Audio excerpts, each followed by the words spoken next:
ابھی حال ہی میں پاکستان کا ایک مین میڈیا چینل ہے جیو نیوز، تو اس کی حوالے سے گستاخی والی کنٹروورسی آپ نے فالو کی ہوگی کہ نبی اسلام کا خاکہ وہاں پر دکھایا گیا، جس کے بعد ہمارے علماء کرام کا طبقہ متحد ہو کر ان پر گستاخی کا الزام لگا رہا ہے، اور اب یہ بھی مطالبہ کیا جا رہا ہے کہ ان پر پرماننٹ بین کیا جانا چاہیے۔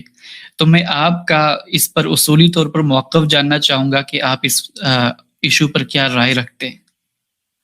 دیکھیں، میں تو رائے وہ دوں گا جو کتاب و سنت کے مطابق، اس کے تحت میں ورڈکٹ یہ دوں گا کہ جیو نیوز نے جو کچھ یہ کیا، یہ انتہائی غیر ذمہ داری کا ثبوت دیا، اور میری سمجھ سے باہر ہے کہ کس جاہل قسم کے بندوں کے ہاتھوں سے یہ ساری ڈاکومنٹری گزری، اور انہوں نے پاکستان کے ماحول کو جانتے ہوئے اس طرح کی چیز کو پبلکلی جانے دیا، حالانکہ ان کو پتا تھا کہ یہ چیز نہیں جان سکتے، یہ نہیں جان سکتی چیز، ان کو پتا ہے۔ اس کے ثبوت میں یہ بات کرتا ہوں، مجھے بتائیں عمر سیریز کو آئے ہوئے کم از کم 14-15 سال ہو چکے ہیں، کبھی جیو نیوز کے اوپر آپ نے عمر سیریز چلتے ہوئے دیکھی ہے؟ کیا انہیں نہیں پتا کہ یہ اتنا مارکیبل کام کیا گیا اور علماء کی سرپرستی میں ہوا ہے؟ وہ علماء جن کی کتابیں مدینہ یونیورسٹی میں اور مکے کی ام القرآن میں پڑھائی جاتی ہیں، یوسف القرضاوی جو 90+ کی ایج میں کچھ عرصہ پہلے فوت ہوئے، مولانا مودودی کا جنازہ پڑھایا، یہ وہ ہیں جو اپنے وقت کے سب سے بڑے عالم دین تھے مسلمانوں کے، اور ان کے شاگرد خاص ڈاکٹر علی سلابی جو مسلمانوں کے اس وقت سب سے بڑے ہسٹورین ہیں، ان کی ایج بھی 60 کے قریب ہے، عمر سیریز کے وہ بھی کنسلٹنٹ ہیں یوسف القرضاوی کے ساتھ، اور ڈاکٹر علی سلابی وہ ہیں جنہوں نے خلفائے راشدین کی شان میں اتنی موٹی موٹی کتابیں عربی میں لکھی ہیں، وہی دارالاسلام نے اردو میں پرنٹ کی ہیں۔ ڈاکٹر علی سلابی وہ پرسنالٹی ہے، یہ شروع میں نام آتے ہیں عمر سیریز کے، تو یہ جو گلی محلے کے مولوی ہے جو کہہ رہے ہیں کہ جی صحابہ کو دکھا دیا گستاخی ہوگی، ان کی کیا اوقات ہے ڈاکٹر علی سلابی یا یوسف القرضاوی کے مقابلے پر؟ اور وہابیوں کو تو ویسے ہی نہیں بولنا چاہیے، ان کے تو اپنے ڈاکٹر ذاکر نائک نے عمر سیریز ریکمینڈ کی ہوئی ہے، ٹھیک ہے، یہ کس مورل گراؤنڈ کے اوپر کھڑے ہوئے ہیں؟ ٹھیک ہے، چھوڑ دیں۔ تو اب آ جائیں اس طرف، عمر سیریز آج تک نہیں دکھائی انہوں نے۔ میری بڑی خواہش تھی کہ عمر سیریز کو جیو والے ڈب کرواتے، کیونکہ دا میسج فلم کو انہوں نے ڈب کروایا تھا، زبردست کروایا تھا، میں نے بڑی کوشش بھی کی، لیکن یہ ڈرتے تھے کہ یار یہ ہو جائے گا۔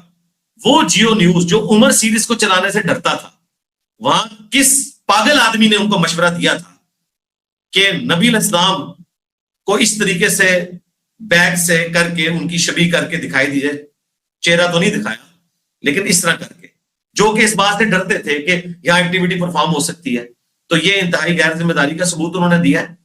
اب رہا معاملہ یہ کہ گستاخی ہے اور 295C کاٹی جائے، یہ سب، یہ ساری جذباتی بات ہے۔ کون سی گستاخی؟ اور وہ ظالم جو ڈاکٹر جلالی جو خود سیدہ فاطمہ کے حوالے سے بکواسیات کر کے ابھی تک اس نے صحیح طریقے سے رجوع نہیں کیا، ایک کاغذ پڑھ کے سائڈ پہ ہو گیا ہے، اس نے کہا کہ جی 295C لگائی جائے، کیا جیو کی بلڈنگ کے اوپر 295C لگا دیں؟ جیو کے مالک کے اوپر لگا دیں؟ کس کے اوپر لگانی 295C؟ جی ان بندوں کے اوپر لگائیں۔ نبی علیہ السلام کے خاکے بنا دیے، کیسے بے ایمان ہیں آپ دیکھیں، یہ لفظ کیا استعمال کر رہے ہیں۔ جس طرح میرے نام میں مرزا آتا ہے تو مجھے مرزا مرزا کہہ کے پکارتے ہیں تاکہ لوگ سمجھیں یہ قادیانی ہے، حالانکہ قادیانی تو حنفی ہیں، بغیر رفع الدین کے نماز پڑھتے ہیں، میں تو رفع الدین سے پڑھتا ہوں۔ قادیانی جو ہے وہ چشتی رسول اللہ، شبلی رسول اللہ، تھانوی رسول اللہ کی جائز اولاد ہے، میں تو ساروں کو دجال مانتا ہوں، تو میرا کیا تعلق غلام احمد قادیانی کے ساتھ؟ لیکن جان بوجھ کے مرزا کر کے اس کو بیان کرنے کی کوشش کرتے ہیں۔ ٹھیک ہے، بالکل میرا خاندان ہے، میں فخریہ طور پہ اپنے خاندان کے پوائنٹ آف ویو سے مجھے تو کوئی یاد نہیں ہے، میرا خیال ہے سب سے زیادہ خدمت ہی دین کی مرزا خاندان کی طرف سے ہوئی ہے۔ جب کافر تھے ہمارے منگول، اس وقت صوفی تمہارے ختم کیے، جب اسلام قبول کیا تو اسلام دشمنوں کو ختم کیا، اور آج جو ہے وہ تصوف کی جائز اولادوں کو اسلام کی دولت سے مشرف ہونے کے بعد منگولوں کی اولاد میں سے انجینئر محمد علی مرزا نے جو ہے وہ صحیح راستے کی طرف چلایا، تو وہ تو ہمارا فخر ہے۔ اور صحابہ کرام بھی فخریہ اپنے ناموں کے ساتھ لکھتے تھے، ابو موسیٰ اشعری قبیلے کی نسبت تھی، سیدنا علی کے ساتھ ہاشمی لکھا جاتا ہے، نبی علیہ السلام کے ساتھ ہاشمی لکھا جاتا ہے، قبیلے کی نسبت ہے۔ ابو ذر غفاری، سیدنا عثمان اموی، ٹھیک ہے، یہ قبیلوں کی نسبت بالکل درست ہے۔ تو اسی طریقے سے انہوں نے کیا کیا کہ خاکے کا ورڈ چونکہ وہ فرانس کے ڈنمارک کے گستاخانہ خاکوں کے لیے استعمال ہوتا تھا، یہ ظالم لوگ کہہ رہے تھے جیو پہ خاکے چلے. توبہ توبہ، اللہ کی لعنت، اللہ کے فرشتوں کی لعنت، تمام لعنت کرنے والے لوگوں کی لعنت ان لوگوں پر جو یہ کہہ رہے ہیں کہ جیو پہ خاکے چلے ہیں نبی اسلام. اللہ کے بندوں، وہ خاکے تم نے دیکھے ہیں جو فرانس میں چھپے تھے؟ نبی اسلام کی مبارک داڑھی میں بم دکھائے گئے. جیو والوں نے کیا یہ کیا؟ انہوں نے تو حضور کی محبت میں ایک غیر ذمہ داری کا مظاہرہ کر دیا. نبی علیہ السلام کی شبیہ اس طرح دکھانے کی کوشش کی کہ آپ سجدے کے عالم میں ہیں اور حسن حسین آپ پہ سوار ہیں. شکل نہیں دکھائی، پیچھے سے دکھایا گیا. ہمارے نزدیک یہ انتہائی غیر ذمہ داری ہے. ہمارے نزدیک ہم اسے توہین رسالت نہیں سمجھتے، گستاخی نہیں سمجھتے، غیر ذمہ داری سمجھتے ہیں، وہ بھی اس ماحول میں. اہل تشیع کے نزدیک یہ درست ہے. ٹھیک ہے. اور محمد فلم جو میں نے ریکمینڈ کی تھی، جس میں نبی الاسلام کے شروع کے 12 سال فلمائے گئے ہیں، اس میں انہوں نے اسی طریقے سے ہی فلمایا ہے. تو میں نے تو وہ فلم ریکمینڈ کی ہوئی ہے، میں اس کو کس طرح گستاخی کہہ سکتا ہوں؟ نبی الاسلام کو دکھایا نہیں، پیچھے سے ایک بچہ انہوں نے شبیہ دکھا کے اس طرح سارا کام کیا. تو اس میں کیا خاکے بن گئے؟ کوئی گستاخی نہیں ہوئی ہے. ہاں، غیر ذمہ داری ہوئی ہے. پاکستان کا ماحول اس کا متحمل نہیں تھا کہ یہ حرکت کی جاتی. بھارت انہوں نے قرار باقی ان کو جو سزا دینی تھی وہ دے دی. اور میں نے تو بلکہ ان کو ریکویسٹ کیا، جب یہ سارا معاملہ ہوا تو جیو کے جو آنر تھے ان کا میسج میرے پاس آ چکا تھا کہ جی ہم نے توبہ نامہ اس طرح کر دیا ہے. ان کو تھا کہ میں اس پہ بولوں گا، لیکن چونکہ وہ اتوار تو ابھی آنی ہے، تو انشاءاللہ تعالیٰ ہماری تو اسٹوڈیو ریکارڈنگ چل رہی ہے نا، ایگزیکٹلی وہ اس وقت نہیں ہو رہی ہوتی اسٹوڈیو ریکارڈنگ. تو میں عین ممکن ہے کہ اس اتوار کو انشاءاللہ تعالیٰ، آنے والی اتوار جو 5 جولائی 2026 کو اس کو ٹاپک بناؤں. تو میرے تک ان کا میسج آ گیا کہ اس طرح انجینئر صاحب کو کلیریفیکیشن دے دیں. تو ارشاد بھٹی صاحب نے میرے تک وہ پورا میسج پہنچایا، ہمارے واٹس ایپ نمبر پہ آیا، میں نے وہ پڑھ لیا. تو میں نے پھر باقاعدہ ان کو جواب بھی دیا کہ جی یہ غیر ذمہ داری ہوئی ہے. بہرحال آپ نے جو کچھ کیا، گورنمنٹ نے بھی اچھا کام کیا کہ لوگوں کا غصہ ٹھنڈا کرنے کے لیے جو یہ سارا معاملہ کیا. ٹھیک ہے، اس کو قانونی طریقے سے معاملے کو لے کے چلے. کیمرہ کا جو تھا، آج بلکہ وکیل بھی پیش ہوئے ہیں، انہوں نے اپنا وہ سارا مقدمہ پیش کر دیا، اور اس میں انہوں نے کہا کہ ہم ایک عالم دین ہائر کریں گے. اب مجھے بتائیں عالم دین کون سا ہائر کریں گے؟ وہ بریلوی ہائر کریں گے تو دیوبندی نہیں مانیں گے، دیوبندی ہائر کریں گے تو اہل حدیث نہیں مانیں گے، اہل حدیث ہائر کریں گے تو شیعہ نہیں مانیں گے. کون سا عالم دین ہے جس کو وہ ہائر کر سکتے ہیں؟ تو میں جیو والوں کو مشورہ دوں گا کہ ایک عالم دین ایسا ہے جس کو آپ ہائر کر لیں، تو آپ کو صحیح مشورہ وہ دیں گے، فرقوں کو نظر انداز بھی نہیں کریں گے، اور سارے فرقے ان پہ متفق ہوں گے. وہ مولانا طارق جبیل صاحب ہیں، حافظ اللہ تعالیٰ. باقی ان کے علاوہ کوئی بندہ ایسا نہیں ہے. ہاں، کیونکہ وہ ایک ماڈریٹ اسکالر ہیں جن میں صبر بھی ہے، شکر بھی ہے.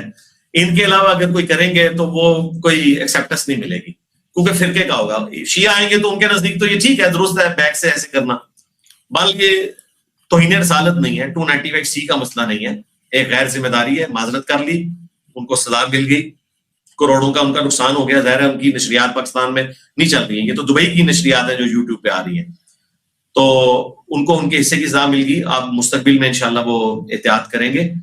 اور پھر میں نے باقاعدہ بھٹی صاحب کے ذریعے میر خلیل جو شکیل الرحمان صاحب ہیں، میں نے ان کو یہ پیغام بھجوایا کہ آپ نے ان بندوں کو جن کو آپ نے جاب سے نکالا ہے، ان کو ڈسکلوز نہیں کرنا کسی کے سامنے، کیونکہ یہاں تو ہزاروں مفت کے ممتاز قادری اور علم الدین پھرتے ہیں.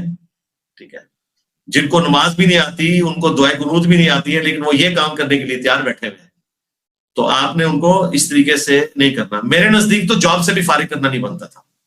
1 مہینے کی تنخواہ کاٹ لیتے، سرزش کرتے، ٹھیک ہے کریں. مسلمان ہے یار، وہ کافر ہے کوئی؟ کیا انہوں نے گستاخی کی نیت سے ایسا کیا ہے؟ مس ہینڈلنگ ہوئی ہے. جاب سے بھی فارغ کرنا نہیں بنتا تھا.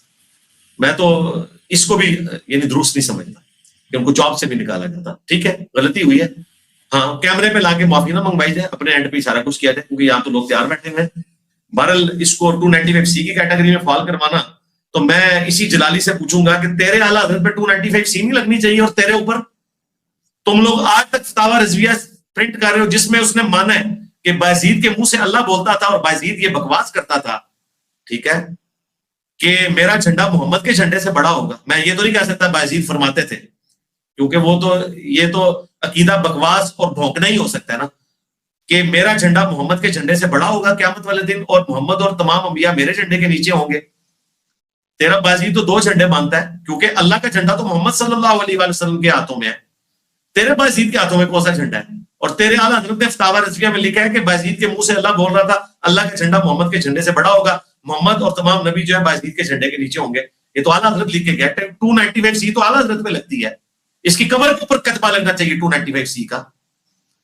اور جلالی تیرے ماتھے پہ 295C لکھی جانی چاہیے. تو اعلیٰ حضرت کو فالو کرتا ہے.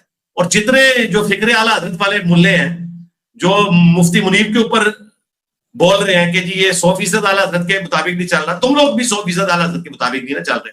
آؤ نا کیمرے میں آگے کہو کہ تمہارا یہ عقیدہ ہے کہ تم بازید کے جھنڈے کے نیچے تمام انبیاء کو مانتے ہو. آؤ دیکھو تمہاری پبلک میں کیسے ممتاز قادری پیدا ہوتے ہیں. تمہیں بازید کے پاس بھی پہنچا دیں گے, رسول اللہ کے پاس نہیں بازید کے پاس پہنچائیں گے. تو یہ تو کتابیں بھی نہیں بدلی, یہ تو نہیں بدلا ہوا. تذکرۃ الاولیاء سے تو بھاگ سکتے تھے کہ فرید الدین مر گیا منگولوں کے ہاتھوں 627 عیسوی کے اندر, لیکن اعلیٰ حضرت تو 627 ہجری میں, اعلیٰ حضرت تو 1340 ہجری میں فوت ہوئے ہیں 1921 میں. فتاوی رضویہ تو ابھی پرنٹ ہوا ہے کچھ عرصہ پہلے. ٹھیک ہے, یہ ایک عقیدے کا جواب لاکھوں بریلوی علماء مل کے نہیں دے سکتے. میں نے تو 12 عقیدے بتائے ہوئے اعلیٰ حضرت کے, ایک عقیدے کا جواب. تو 295C تو لگنی چاہیے جلالی کے اوپر, احمد بریلوی کی قبر پہ کتبہ لگنا چاہیے, بازید بستامی کی قبر پہ کتبہ لگنا چاہیے. جن لوگوں نے یہ فتاوی رضویہ پرنٹ کیا ہے نا, عبدالحکیم شرف قادری, مفتی عبدالقیوم ازہروی, ان کو ساروں کو بزرگ ماننے والے, ان سب لوگوں کی قبروں پہ ان کے گھروں پہ کتبے لگنے چاہیے. باپا جانی کے گھر کے باہر کی کتبہ لگنا چاہیے 295C کا, کیونکہ وہ بھی کہتے ہیں میں اعلیٰ حضرت کے مشن کے اوپر ہوں. ٹھیک ہے, کافی ہے میرا.